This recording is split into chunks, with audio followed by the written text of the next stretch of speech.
Alors, il lui faut un lève-cadre, un enfumoir. C'est le minimum pour travailler une ruche. Maintenant, le nouvel outil, c'est ça. C'est la raquette de tennis. On devient tennisman. On tape les frelons avec la raquette et puis après on les écrase, hein, c'est comme ça.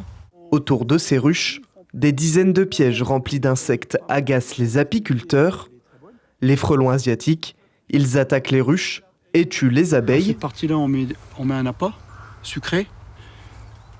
Bien souvent, c'est du vin blanc et de la bière, un tiers de vin blanc, un tiers de bière et de grenadine. L'alcool rebute les abeilles, elles ne rentrent pas. Et le frelon rentre par le haut, il est attiré par l'odeur. Il va chercher l'appât, mais il ne l'a pas parce qu'il y a une protection. Donc il va chercher à aller plus loin. Vous voyez, on en voit un à l'intérieur. Il va descendre en bas, et là, il est vraiment piégé. Il ne pourra plus sortir, il va se promener entre les deux oreilles qu'il y a sur le côté. Chaque jour, Frédéric défend ses ruches comme il le peut. Voilà. Malgré des centaines de frelons dans ses pièges, rien ne les arrête. Ils ont développé une stratégie.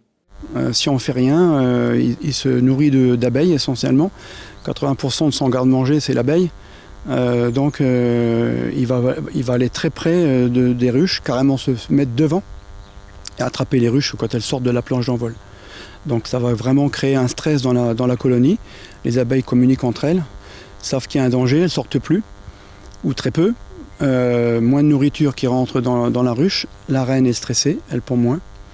Donc moins d'abeilles dans la ruche, la colonie se meurt à petit feu et elle ne passera pas l'hiver. Ils n'ont pas de prédateurs, quelques oiseaux peut-être, mais bon, c'est très résiduel. Donc ils prolifèrent parce que n'ayant pas de prédateurs, de la nourriture à porter, parce qu'ils ne vont pas que sur des ruches, hein, ils détruisent d'autres insectes, des guêpes, des mouches, des sauterelles, tout ça. Ils vont se nourrir dans les vergers, partout où il y a des fruits.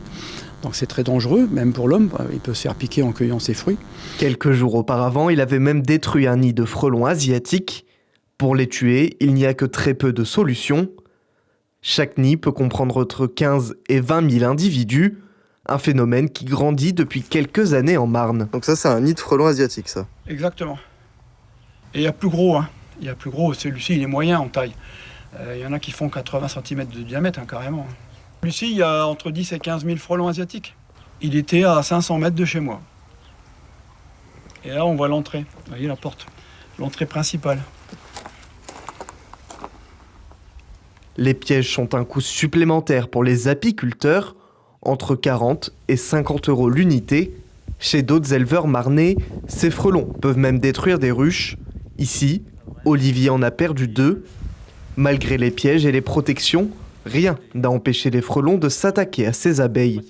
J'ai perdu 2 ruches en début de saison puisque c'était des ruches plutôt faibles. Donc là, les abeilles n'ont pas pu se défendre.